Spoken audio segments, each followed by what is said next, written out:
आप कैमरा दिखा दीजिए एक बार सोनम सर के पास।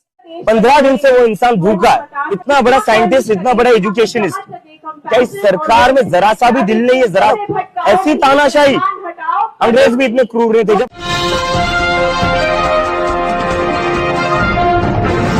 साथियों नमस्कार, मैं हूं नीरज पटेल और आप देख रहे हैं नेशन जनमत।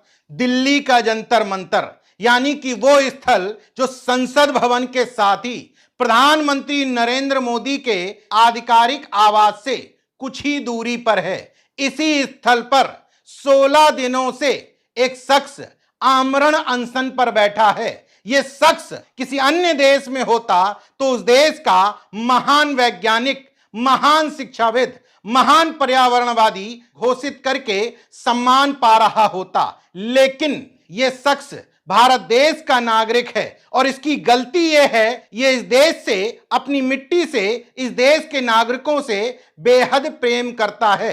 इसलिए कॉकरोच जनता पार्टी के फाउंडर अभिजीत दीपके ने जब आह्वान किया कि हम जंतर मंतर पर स्थायी तौर पर आंदोलन का आगाज करेंगे, तो सोनम वांगचुक बिना किसी शर्त के समर्थन देने पहुंच गए और घोषणा कर दी कि मैं आमरण अनशन, आमरण का मतलब समझ रहे हैं, जब तक प्राण नहीं त्याग दूंगा तब तक अनशन करूंगा, बशर्ते सरकार मेरी बात मान ले और वार्ता के लिए तैयार हो जाए। लेकिन सोनम वांगचुक शायद भूल गए थे ये मुर्दों का देश है। सोशल मीडिया पर क्रांति का ज्ञान तो बघार सकता है, फिल्मों में क्रांति की बात देख करके भुजाएं फड़फड़ा सकता है, लेकिन हकीकत में जब वही शख्स इसके मुद्दों के लिए आमरण अनशन पर बैठ जाए तो सोचता है इससे मेरा क्या फायदा।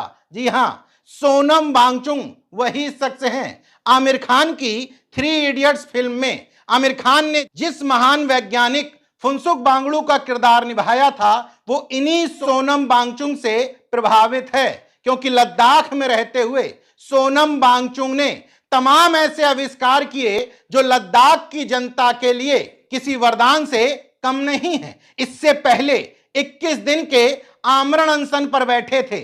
मुद्दा निजी नहीं था, किसी ने जमीन कब्जा नहीं कर ली थी, बल्कि लद्दाख की जनता की स्वतंत्रता से ही जुड़ा हुआ था। उस समय इसी तानाशाही सरकार ने एक महान पर्यावरणविद, महान वैज्ञानिक को एनएसए यानी कि राष्ट्रीय सुरक्षा कानून के तहत जेल में ठूंस दिया था। 170 दिन बाद सरकार को यह होश आया था कि यह शख्स देशद्रोही नहीं बल्कि महान देशभक्त है। भारी दबाव के बाद जेल से निकाला था, लेकिन यह शख्स अलग ही मिट्टी का बना हुआ है। फिर से इस देश के युवाओं के लिए अपने जान निछावर करने को तैयार है। जंतर मंतर पर आमरण अनशन में बैठा हुआ है, बिना ये सोचे हुए कि यह सरकार अंग्रेजों से भी ज्यादा बड़ी तानाशाह है। अंग्रेज तो आंदोलनकारियों से वार्ता करने आ जाते थे, लेकिन इस सरकार का घमंड इतने चरम पर है कि मांगे मानना तो दूर, बात करने तक को तैयार नहीं है। और ये आरोप मेरे नहीं है, खुद अभिजीत दीपके के मुंह से सुन लीजिए। आप कैमरा दिखा दीजिए एक बार सोनम सर के पास। देखिए उनकी हालत, देखिए उनकी हालत। 15 दिन से वो इंसान भूखा है, इतना बड़ा साइंटिस्ट, इतना बड़ा एजुकेशनिस्ट। क्या इस सरकार में जरा सा भी दिल नहीं है, जरा सी भी आत्मा नहीं कि एक बार आकर बात तो कर ले सोनम वांगचुक से, एक बार बात तो कर ले स्टूडेंट से, इसी देश के नागरिक है ना हम। सी तानाशाही, अंग्रेज भी इतने क्रूर नहीं थे। जब महात्मा गांधी अनशन पर बैठे हुए थे तब अंग्रेज भी बात करने आते थे, लेकिन ये सरकार बात तक करने को नहीं आ रही है। अभिजीत दीपके ने जिस समय कॉकरोच जनता पार्टी नाम से सोशल मीडिया अकाउंट बनाया था और उसमें लाखों करोड़ों लोग जुड़ना शुरू हो गए थे, उस समय भी मैं अति उत्साही नहीं हुआ था, क्योंकि मैं इस देश के लोगों की नब्ज समझता हूं।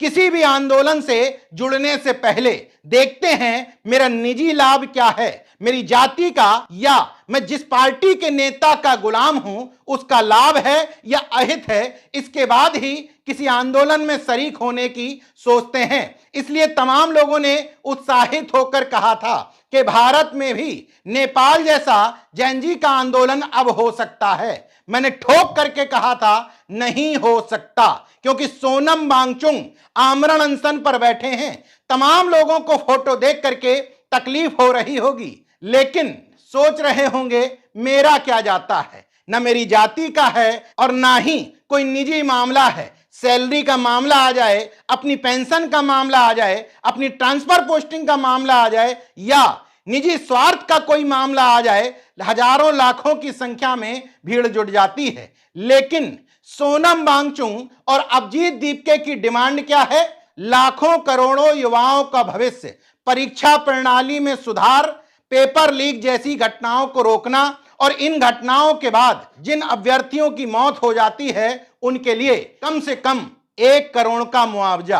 अब इस वीडियो को देखने के बाद सारा ठीकरा दलाल कॉरपोरेट दरबारी मीडिया पर मत थोपिएगा, क्योंकि इसमें कोई दो राय नहीं था कि दलाल मीडिया इस आंदोलन को कवर करेगी ही नहीं। निश्चित तौर पर अन्ना आंदोलन से बड़ा आंदोलन है, लेकिन वो आंदोलन भारतीय जनता पार्टी संघ और दक्षिणपंथी विचारधारा का सपोर्टेड और फंडेड था। इसलिए तमाम टीवी चैनलों और अखबारों में अपने रिपोर्टर से कह करके आंदोलन करवाए गए और खबर बनवाई गई थी। ये यूं ही नहीं कह रहा हूं, उस समय मैं हिंदुस्तान समाचार पत्र का रिपोर्टर हुआ करता था। मुझसे भी मेरे संपादक ने कहा था कि जितनी भी बीट आप देखते हो उन तमाम बीटों के लोगों से कहो कि आंदोलन करें, कैंडल मार्च निकालें, उन्हें कवर करके बढ़िया से पेपर में छापना है। तो गोदी मीडिया सपोर्ट नहीं करेगी, लेकिन दूसरे पर ठीकरा फोड़ने से पहले सवाल खुद से भी करो कि तुम्हारे घर के बच्चों के लिए एक शख्स अपने प्राण देने पर उतारू है, तुम घर से नहीं निकल सकते, क्योंकि ऐसा ना हो कि जिस पार्टी के नेता की गुलामी तुम करते हो वो नाराज ना हो जाए। जाति का एंगल तो बन नहीं रहा है, तो आखिर इस आंदोलन में जाकर के करें ही क्या? तो तुम अधिकार खो चुके हो। अगर सोनम वांगचुक जैसी महान शख्सियत को कुछ होता है तो अधिकार नहीं है तुम्हें 2 लाइन सोशल मीडिया पर लिख करके बेवजह का आंसू बहाने की।